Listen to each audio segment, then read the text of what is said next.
Hello friends, welcome to our YouTube channel. मैं इस channel पर work visa, study visa, tourist visa के related video बना के डालता हूं जो काफ़ी इन्फॉर्मेशनफुल और हेल्पफुल होती हैं। इसलिए मेरे चैनल को लाइक और सब्सक्राइब करें और नीचे बेल के आइकन को भी दबाएं जिससे आपको न्यू वीडियो की अपडेट मिल सके। तो फ्रेंड्स, आज की वीडियो उन लोगों के लिए बहुत इंपॉर्टेंट है जो लोग कनाडा का वर्क वीज़ा हासिल करना चाहते हैं या फिर वर्क वीज़ा अप्लाई करना चाहते हैं। तो कनाडा गवर्नमेंट की तरफ से आपके लिए एक और गुड न्यूज़ आ चुकी है। तो अगर आप आउटसाइड कनाडा हैं तो भी, या फिर आप कनाडा में आप ऑलरेडी हैं और आप टेम्परेरी स्टेटस पे है, you are looking for work permit, तो आपके लिए काफी ज्यादा अच्छी न्यूज है। तो फ्रेंड्स, कनाडा की गवर्नमेंट ने अभी सितंबर 2023 से एक पायलट प्रोग्राम लॉन्च करने जा रही है। Pilot means it is for limited times. So आपको इसके बारे में पता होना चाहिए कि आप टाइमली अप्लाई कर दो। तो फाइनली इस प्रोग्राम की तमाम डिटेल कनाडा गवर्नमेंट ने अपने ऑफिशियल वेबसाइट के ऊपर पब्लिश कर दी गई है। तो अब आपको इस प्रोग्राम के अंदर डेफिनेटली अप्लाई करना चाहिए, जिसके काफी ज्यादा बेनिफिट्स हैं। तो आज की वीडियो में मैं आपको सभी इन्फॉर्मेशन प्रोवाइड करने वाला हूँ इस प्रोग्राम के रिलेटेड, कि क्या ये प्रोग्राम है, क्या क्या रिक्वायरमेंट्स हैं और इस प्रोग्राम का प्रोसेसिंग टाइम कितना रखा गया है, आप कैसे इस प्रोग्राम में अप्लाई कर सकते हैं और आप कैसे बिल्कुल आसानी से कनाडा का वर्क परमिट हासिल कर सकते हैं। तो फ्रेंड्स, सबसे पहले हम बात कर लेते हैं कि कनाडा इमिग्रेशन के इस प्रोग्राम का नाम क्या है। तो प्रोग्राम का नेम है रिकॉग्नाइज्ड एम्प्लॉयर प्रोग्राम, जिसका शॉर्ट फॉर्म है REP, और ये स्टार्ट हो रहा है सितंबर 2023 से। ये पायलट प्रोग्राम 2 फेसेस में होगा। फेसेस के ऊपर हम बाद में बात करेंगे। सबसे पहले बात करते हैं कि ये प्रोग्राम क्या है और किस तरीके से काम करता है और इस प्रोग्राम से आपको क्या फायदा मिलने वाला है। कनाडा वर्क परमिट हासिल करने के लिए LMIA लेना जरूरी होती है अगर आप डायरेक्टली अप्लाई करना चाहते हैं। लेबर मार्केट इम्पैक्ट असेसमेंट, बाकी कुछ एग्जेम्पशंस, कुछ एम्प्लॉयर एग्जेम्प्ट भी होते हैं LMIA से, जिसका मतलब है उन एम्प्लॉयर्स को वर्कर को हायर करने के लिए कोई LMIA लेने की जरूरत नहीं है।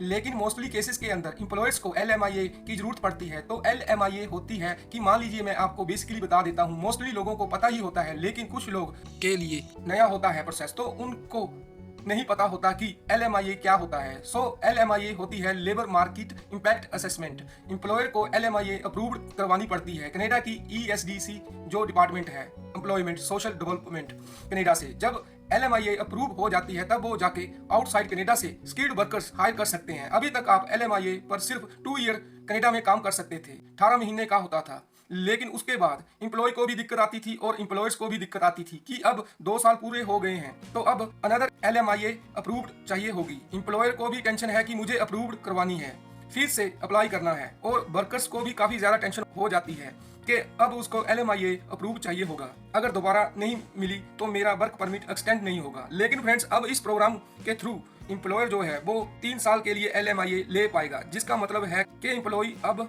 वो 4 साल का वर्क परमिट अप्लाई कर सकता है। और फिर अगर वर्कर चाहे इन 4 सालों के अंदर अंदर डिफरेंट PR प्रोग्राम्स में अप्लाई करके वो PR भी हासिल कर सकता है। So this is a really good news employers के लिए भी और वर्कर्स के लिए भी। इसके अलावा दूसरा इस प्रोग्राम का फायदा ये है कि ये प्रोग्राम आपके एम्प्लॉयर को फास्टर LMIA लेने में हेल्प करेगा। और इस प्रोग्राम में सिर्फ वही एम्प्लॉयर अप्लाई कर सकता है जिनकी प्रीवियस हिस्ट्री काफ़ी ज़्यादा अच्छी है। तो इस प्रोग्राम में जब भी कोई कनेडियन एम्प्लॉयर अप्लाई करेगा तो उसको एक टैग दिया जाएगा रिकॉग्नाइज्ड का, जिसमें वो LMIA वो क्विकली प्रोसेस हो जाएगी। अब इसमें वर्कर को जो डायरेक्ट बेनिफिट मिलने वाला है वो ये है कि वर्कर को पता होगा कि इसका एम्प्लॉयर रिकॉग्नाइज्ड है, यानी कि उसके एम्प्लॉयर की प्रीवियस हिस्ट्री बहुत ज़्यादा अच्छी है और उसको बहुत जल्दी LMIA मिल जाएगा। अब फ्रेंड्स, आप कैसे पता लगा सकते हैं कि कौन सा एम्प्लॉयर रिकॉग्नाइज्ड है? तो इसके लिए आपको कनाडा गवर्नमेंट की ऑफिशियल पोर्टल है jobbank.gc.ca। फ्रेंड्स, इस साइट पर हर कनेडियन एम्प्लॉयर को वर्कर्स को हायर करने से पहले जॉब पोस्ट करनी पड़ती है। जब तक वो जॉब पोस्ट नहीं करेगा तब तक वो किसी भी वर्कर्स को हायर नहीं कर सकेगा। तो जब कोई एम्प्लॉयर इस वेबसाइट पर जॉब पोस्ट करेगा, रिकॉग्नाइज्ड एम्प्लॉयर को एक टैग दिया जाएगा, बैच दिया जाएगा। तो जब उसकी कोई जॉब वहां पर पब्लिश होगी तो वहां पे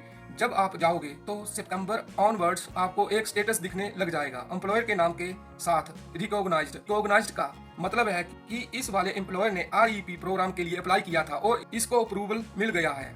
ये अच्छा एम्प्लॉयर है क्योंकि ये ट्रस्टेड एम्प्लॉयर्स को ही मिलेगा जिनकी हिस्ट्री काफी ज्यादा अच्छी है, जिनकी कोई कंप्लेंट नहीं आई। वर्कर के लिए उन्होंने सारी चीजें ध्यान में रखी और ये एम्प्लॉयर वर्कर को बेनिफिट और सेफ्टी स्टैंडर्ड्स का काफी ज्यादा ख्याल रखता हो। तो जैसे ही आपको ये रिकॉग्नाइज्ड का टैग दिखे, आपने उस एम्प्लॉयर के पास ही जरूर अप्लाई करना है, क्योंकि इसके लिए आपको कनाडा गवर्नमेंट खुद रेकमेंड कर रहा है कि ये ट्रस्टेड एम्प्लॉयर है। और सेकंड चीज, इस एम्प्लॉयर के थ्रू आपको 4 साल का वर्क परमिट मिल सकता है। नेक्स्ट हम बात कर लेते हैं फेसेस की। तो यह जो प्रोग्राम है 2 फेसेस में लॉन्च होने वाला है। फेज 1 जो सितंबर 2023 से स्टार्ट होने वाला है, तो अगर आप एग्रीकल्चर सेक्टर से रिलेटेड हो तो फिर आपके लिए बहुत अच्छी न्यूज़ है, क्योंकि इसका जो फेज 1 है उसमें एग्रीकल्चर से रिलेटेड ही ऑक्यूपेशन मौजूद है। फ्रेंड्स, अब आप अपनी स्क्रीन पर देख सकते हैं, ये कनाडा इमिग्रेशन की ऑफिशियल वेबसाइट है और यहाँ पे फेज 1 में जो लिस्ट है इसमें सभी ऑक्यूपेशंस एग्रीकल्चर के रिलेटिव ही रखे गए हैं। जैसे कि सबसे पहला नो कोड है life stock labourers, harvesting labourers, इसके अलावा specialised livestock workers and farm machinery operators और nursery and greenhouse labourers. तो फ्रेंड्स, ये जो 4 ऑक्यूपेशन कैटेगरीज हैं ये फेज 1 के अंदर रखे गए हैं। अगर आपका ऑक्यूपेशन इस लिस्ट में है तो ही आप फेज 1 में अप्लाई करने के लिए एलिजिबल हो। लेकिन फ्रेंड्स, आपको टेंशन लेने की जरूरत नहीं है। जो फेज 2 है उसमें बाकी तमाम ज्यादातर ऑक्यूपेशन है वो मौजूद हैं। तो अगर आपका ऑक्यूपेशन फेज 1 में नहीं है तो फेज 2 के अंदर आपका ऑक्यूपेशन डेफिनेटली होगा। जैसे कि आप अपनी स्क्रीन पर देख सकते हैं, फेज 2 के अंदर engineers, managers, architectures, science managers, industrial and manufacturing engineers, metallurgical and materials engineers. इसके अलावा मैं ये देख रहा हूँ कि ये सारी फील्ड्स कवर हैं, हेल्थ केयर कवर है, स्टेम कवर है। इसके अलावा जो स्किल्ड लेवल जॉब्स हैं वो इसमें मौजूद हैं। कुक्स एंड शेफ भी कवर हैं, फूड सर्विसेज ऑपरेटर, इसके अलावा नर्सिंग कोऑर्डिनेटर हैं, मिडवाइफ्स हैं, RLA हैं, BSL वाले हैं। इसके अलावा आप नीचे स्क्रॉल करके आ जाओ तो आपको तकरीबन तमाम ऑक्यूपेशंस मौजूद मिलेंगे। तो इसीलिए आपने यहाँ अपना ऑक्यूपेशन चेक कर लेना है। आप देख रहे हैं यहाँ पर बूचर भी है, इसके अलावा कारपेंटर्स हैं और मशीन फिटर्स हैं, ट्रांसपोर्ट ट्रक ड्राइवर हैं, इसके अलावा fish and seafood plant workers हैं। तो इसके अलावा फेज 2 के अंदर तमाम ऑक्यूपेशंस मौजूद हैं। तो आपका ऑक्यूपेशन भी इसमें जरूर होगा और अगर आपका ऑक्यूपेशन है तो आप इस प्रोग्राम में अप्लाई करने के लिए एलिजिबल हो। इसके अलावा सबसे इंपॉर्टेंट चीज आपको बता दूं कि फ्रेंड्स, फेज 1 जो है वो सितंबर 2023 को स्टार्ट होने जा रहा है और फेज 2 जो है वो जनवरी 2024 से स्टार्ट होने जा रहा है। तो अगर आपका ऑक्यूपेशन फेज 1 से रिलेटेड है तो सितंबर 2023 से ही इसमें आप अप्लाई करना स्टार्ट कर सकते हो। लेकिन अगर आप फेज 2 के अंदर आते हो तो आपको जनवरी 2024 का वेट करना होगा और देन इसके लिए आप अप्लाई कर सकते हैं। तो अब हम बात कर लेते हैं इस प्रोग्राम में आपको अप्लाई करने के लिए क्या करना होगा। के लिए करना यह होगा कि जो बैंक की ऑफिशियल वेबसाइट पर आप जाओगे, अपने हिसाब से जहां फिल्टर आप लगाओगे, क्योंकि इस साइट पे फिल्टर का ऑप्शन दिया गया है जिसके अंदर आप अपने हिसाब से जॉब रिसर्च कर सकते हो। जैसा कि आप स्क्रीन पर देख रहे हो कि यहाँ आपने फिल्टर्स लगाने हैं, एडवांस के ऊपर आ जाना है। यहाँ पे आकर आपने अपनी जॉब का टाइटल डालना है,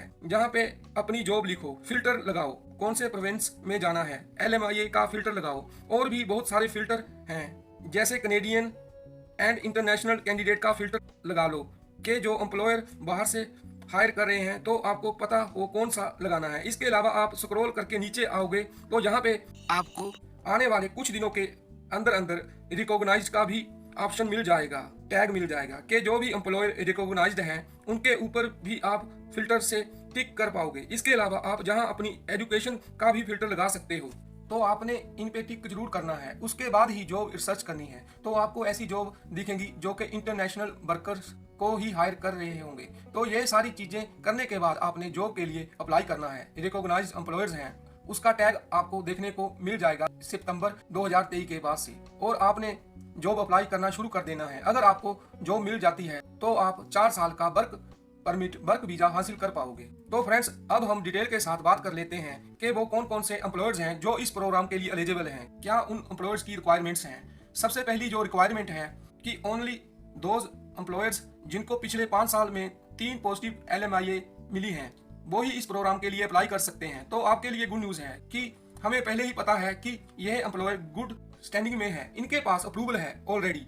कई बार जब लोग किसी एजेंट या कंसल्टेंट के थ्रू अप्लाई करते हैं, फेक ऑफर लेटर्स होते हैं, वर्किंग कंडीशन सही नहीं होती है, कनाडा में जाके पता चलता है एम्प्लॉयर तो है लेकिन आपको ठीक नहीं लगा, आपको एक्सप्लॉयड कर रहा है, तो इन चीज़ों का आपको सामना करना पड़ता है। तो कनेडियन एम्प्लॉयर के पास लास्ट 5 ईयर में 3 LMIA अप्रूव्ड हैं तब ही वो एलिजिबल है, अगर नहीं तो वो इसमें एलिजिबल नहीं है। इसके अलावा जो रिक्वायरमेंट है वो बहुत ही अच्छी रिक्वायरमेंट है, वो है एम्प्लॉयर्स के लिए ही उनके पास होनी चाहिए highest parameter for living standard, working condition, worker की सेफ्टी के लिए तमाम पैरामीटर सेट है। अगर वो एम्प्लॉयर उन पैरामीटर को मीट नहीं करता तो एलिजिबल नहीं है। इसके लिए आपके लिए बहुत अच्छा है, क्योंकि जो लोग LMIA के ऊपर अप्लाई करते हैं उनके लिए एक्सप्लॉयटेशन बहुत बड़ा हेडिक होता है, क्योंकि LMIA भी आपको मिलता है क्लोज्ड वर्क परमिट, यानी कि आप सिर्फ उसी एम्प्लॉयर के साथ काम कर सकते हैं। अगर आपको यह एम्प्लॉयर रिकॉग्नाइज्ड स्टेटस वाले एम्प्लॉयर हैं तो आपको पता होगा कि यह वाले एम्प्लॉयर तो एलिजिबल हैं, रिकॉग्नाइज्ड हैं,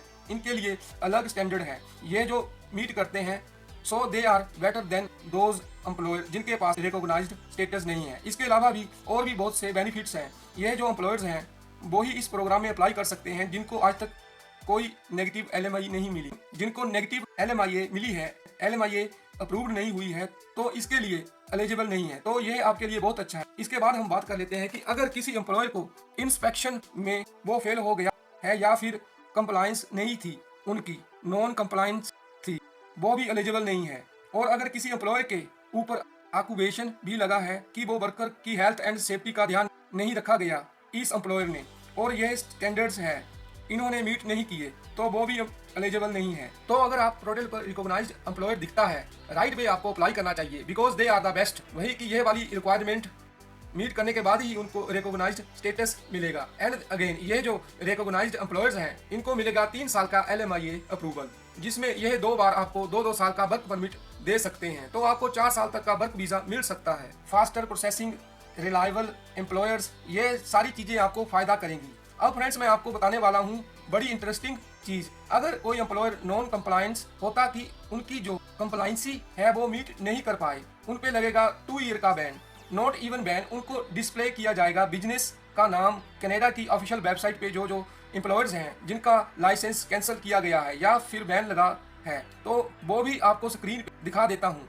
यह कनाडा की ऑफिशियल वेबसाइट है और इस पे है ये जो मेन लिंक है, employers has been from non compliance, इसमें उनके ऊपर मॉनेटरी पेनल्टी भी लगी है, पैसे का फाइन भी लगा है, इनको बैन भी किया गया है फॉरेन वर्कर्स को हायर करने में, तो ये भी आपके लिए अच्छी चीज है। आप इस लिंक पे जाके चेक कर सकते हैं कि कौन कौन से एम्प्लॉयर्स बैन हैं। तो फ्रेंड्स ये थी प्रोग्राम के बारे में तमाम इंफॉर्मेशन, तो this is really good for you, क्योंकि आपको इसमें बहुत से फायदे मिलने वाले हैं जो हमने आपको इस वीडियो में बताए हैं। तो ये काफी ज्यादा अच्छा प्रोग्राम है, आपको इसमें जरूर अप्लाई करना चाहिए। अगर इसके अलावा भी कोई आपका क्वेश्चन है तो कमेंट में पूछ सकते हो, मैं डेफिनेटली रिप्लाई करूंगा। तो फ्रेंड्स आई होप ये इन्फॉर्मेशन आपको अच्छी लगी होगी। अगर ये वीडियो आपको अच्छी लगी है तो इसको लाइक और अपने फ्रेंड्स के साथ शेयर करें। तो मिलते हैं एक और नई इंटरेस्टिंग वीडियो में, तब तक के लिए गुड बाय।